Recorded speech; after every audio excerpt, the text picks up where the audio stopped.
So this is Vadym. We are at Mediacentru Ukraine. I welcome all the reporters who join us in order to spread the truth about the most important events in Ukraine. The city of Mariupol is now well known all over the world. It is a tragedy with enormous losses among the civilians and unprecedented destruction, but also it is the indestructible strength of Ukrainian army. We have the mayor of Mariupol, Mr. Boichenko, on the line. Hello. So first of all, I would like to ask you whether now there's any combat activity going on in Mariupol. What has been happening in the last 24 hours? The enemy has been destroying, and they continue destroying the city. They have been applying and they continue applying their ultra heavy ammunition. They drop bombs. You know that yesterday they dropped bombs on a hospital, and it is a war crime. It has the signs of the war crime because previously the number of people injured was 170, but now it's over 600 people injured. And unfortunately, this is what we've been witnessing for over 60 days. The city is destroyed, regardless of the civilians. Nothing stops the enemy now, and the enemy destroys our lives. They take our life. They take the lives of the Mariupol people. Over 20,000 residents in Mariupol have been killed, and it has the signs of not only war crimes but also the genocide of the Russian-speaking population in the city of Mariupol. It is clear, but do I understand correctly that now the combat activity is essentially for Azovstal? Is there any combat activities in other neighborhoods of the city? The Azovstal is our fortress, and our heroic warriors we appreciate what they are doing. They are holding the Ukrainian city of Mariupol. So whoever is claiming the opposite, the Mariupol remains Ukrainian, and our guys are doing counteroffensives. It's very difficult, but the enemy takes losses, and there's destruction, and both the equipment and the personnel are destroyed. But of course, it's difficult because the best troops are now assaulting, they are storming the city. But but actually, the best troops are Ukrainian troops protecting the city. So the enemy now cannot take the city, and that is why other cities also are holding. The Ukrainian military is resisting the enemy, which has just more manpower than they have, and they protect our future, the future of our country. They are real heroes. We appreciate everything they do. So we can say that Mariupol is holding. Yes, Mariupol continues holding. So we, the whole country, we are appreciating the heroic deeds of the Ukrainian army. So is there any civilian residence in the neighborhood of Mariupol which is under the control of the Ukrainian army? Yes, there are hundreds of civilians who came in back on February the 24th, and more have been joining on later days. They've been taking shelter from the artillery strikes and the air strikes. They came in from the left bank of the city, which took the most severe destruction, where all the infrastructure has been destroyed. So the civilians, they had to hide in shelters, and they are looking forward to the evacuation. We all are looking forward to it, and we hope that there is at least a slight touch of humanity in the enemy, which is oppressing the local population and forces them to stay underground in the shelters. So we hope that the civilian population of Mariupol will be saved. There are many women many children, many seniors who are really waiting for someone to evacuate them and to save their life. So we are asking, we are engaging all the international cooperation. We are uh, asking the whole humanity to unite for this purpose. And the negotiations, the procedures are still going on, but we hope that this evacuation, this life-saving evacuation from Mariupol will happen. It's a very important information, a very important message from you to Ukraine and to the world. So I really hope that this happens as soon as possible. Vadym, do you know how many civilians exactly are there? I cannot say the specific amount. Why? Because it's not easy to count. For over 60 days, unfortunately, we don't have the ceasefire. So we cannot really walk around all the shelters and properly count the population. The enemy doesn't stop. They keep destroying the infrastructure of this fortress. And I want to highlight that according to our apologies, I need to take this call because this is the military governor. I'm sorry.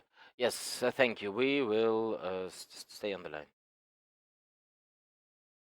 I would like to remind you that we are at Ukraine Media Center, and from day one of this war, we are following the humanitarian corridors, and we are following how the civilian population is protected, and we are helping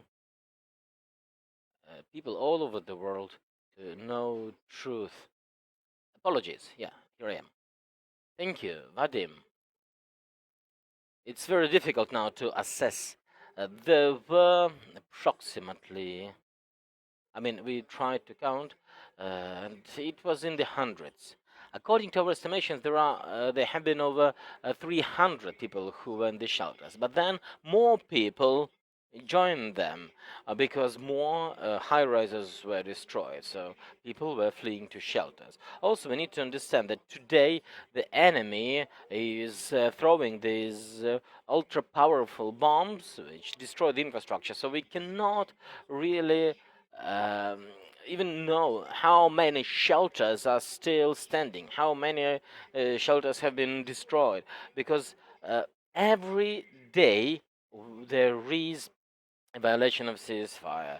Unfortunately, they do not hear what we beg, and they might say, oh, "Okay, we will not storm, will not assault the Azovstal," but it continues, and they keep shelling and destroying the infrastructure of this fortress. Yes, it is the most terrible situation one can imagine. Vadim, do people have water, food there? Do they have access to medicine? Let me show you a parallel so that we are all on the same page. When the civilian population of Mariupol is fleeing the city, and the city has limitations on water and food and other daily things, and when they manage to leave, they say that Mariupol is hell. But in this fortress, it's worse because they have almost no food, almost no medicines, and almost no water. So if Mariupol in general is hell, Azovstal is worse. And they've been there in this condition for over 60 days, and they are begging for mercy. They're begging to get saved, and that's why we are begging the international community to come together in order to save the lives of the civilians. This is really needed because there, it's not even a matter of days, but it's a matter of hours. It is clear. There are satellite pictures with mass graves near Mariupol. Can you say a few words? Who did that and why? we have to understand that, and I, I want to give you another parallel so that you understand what is going on in Mariupol. So if we dive into the history of our city, World War II took lives of the locals. Over 10,000 locals were killed in World War II. But this war, which is even sadder, there were burials even before March 20, and we've seen more. So over 20,000 people died in 2 months. It's twice more than the Nazis killed in the city in World War II. So you see, over 20,000 locals died. So when the enemy saw how much attention it gets, how much attention is coming to Bucha, to European, because they understand it's a war crime, it has the signs of a war crime, then they got scared and they tried to disguise, they tried to cover these war crimes by creating these mass graves. These mass graves are located near Angush. It's and a village nearby. There is a big cemetery near Stary Krim village and Vinogradne village. There they created these huge mass graves, and they're trying to cover the war crimes there.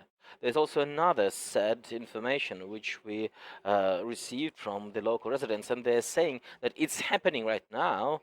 The local population is forced to work to help cover war crimes. So these Russian fascist troops and the local so-called leadership of the so-called Donetsk People's Republic are doing this. And unfortunately, this is happening in the 21st century. It's happening in the Ukrainian city of Mariupol. And it has the signs of genocide, which they commit. And they are committing it in the territory of Ukraine. And it's just terror which is happening today in the city of Mariupol. Yeah, it is terrible. The cynicism and the scope of these crimes is impressive. And the fact they are engaging the civilian population in forced labor in order to cover these graves. Can you say a few words also about the forced deportation of Ukrainians to Russia? You probably have some information how residents of Mariupol are deported. We have to understand that the city has been blocked from March the 1st, and the and well, they engage the civilians in forced labor in these burials, and besides that, they also added more torture in these filtration centers. There are 4 of these filtration centers around our city where they insult and torture the civilian population. Let me give a few examples, very recent examples, how it happens. If some person wants to escape the city and the person somehow was a public servant or was a municipal servant, the person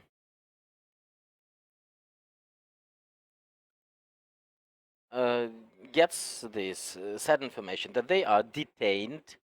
The person is arrested and tortured. For some people are detained for 2 weeks, some for a month, and then some people who manage to escape it, they say that, well, it's just what fascists did. And there are other examples. A family which worked in the factory here in the city, they leave this city, and unfortunately they just cannot flee to the Ukrainian territory. They are forcibly deported towards the Russian Federation or towards the so-called Donetsk People's Republic.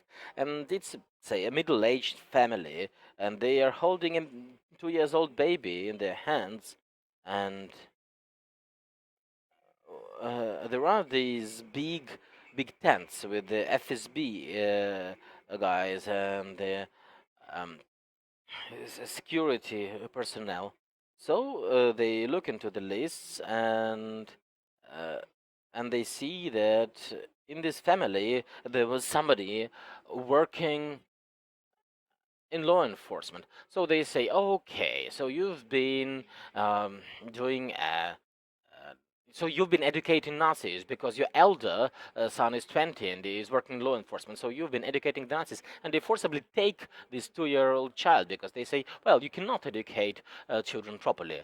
There was also another couple who was forcibly deported, and they undress people, and then they see some tattoo on the body, and they say, well, in their imagination, whoever has the tattoo has some nationalist inclination. So they say, and the person might say, well, okay, it's just a tattoo. And they give a stone to the person, and they say, okay, so remove this tattoo if it's not a Nazi symbol. So people are forced to remove the tattoos off their skin.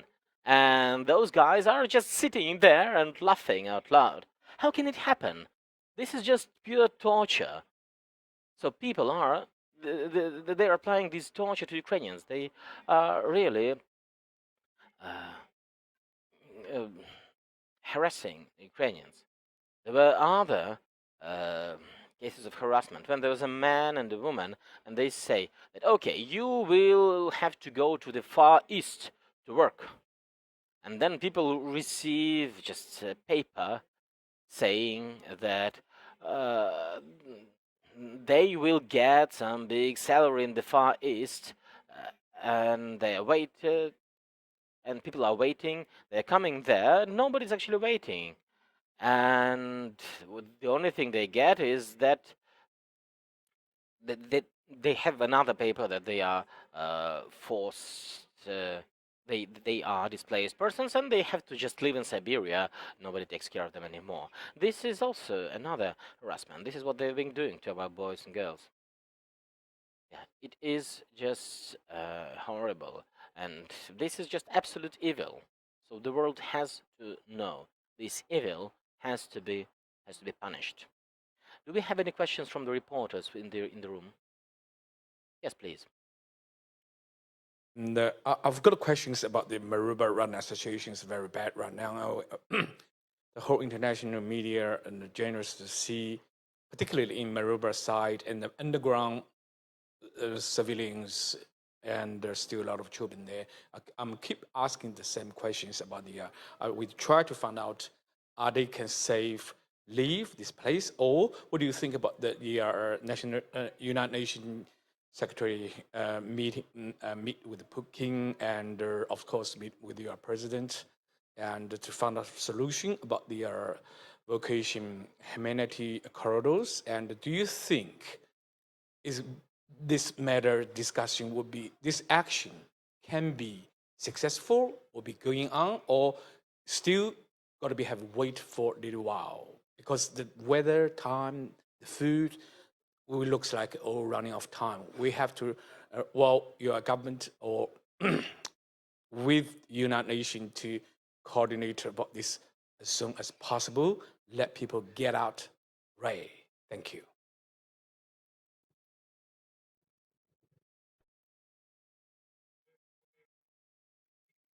We can only hope that the negotiations which have happened and which continue now, that they will give the result, that we will have this good news that the corridor was created and the people could escape to Ukrainian territory. So this hope, well, we had it and we still have this hope, but we also understand that we really have no time. That is why we're asking for the international organizations, the missions of the ICRC, United Nations, so that they all would unite in order to save lives of our residents, so that they would help also take out the injured, both the civilian and the military injured people, because unfortunately the artillery and the aviation of the enemy, they keep shelling, and every day the number of injured persons is higher and higher. A few days ago we said that we have over 100, now it's over 600 injured persons, both military and civilians. So we can only hope that in the nearest future it comes true, that the negotiations which were there, they will yield the result, and we will receive this corridor we've been waiting for so long. Thank you, Vadym. Thank you for being on the line with us, and we appreciate your personal input in in Ukraine's fight, and in these tragic events we will definitely win. Thank you for being with us. Vadym Boichenko, the mayor of Mariupol. I was Vadym Krasnoky, and we're at Mediacentru Ukraine. The next briefing will be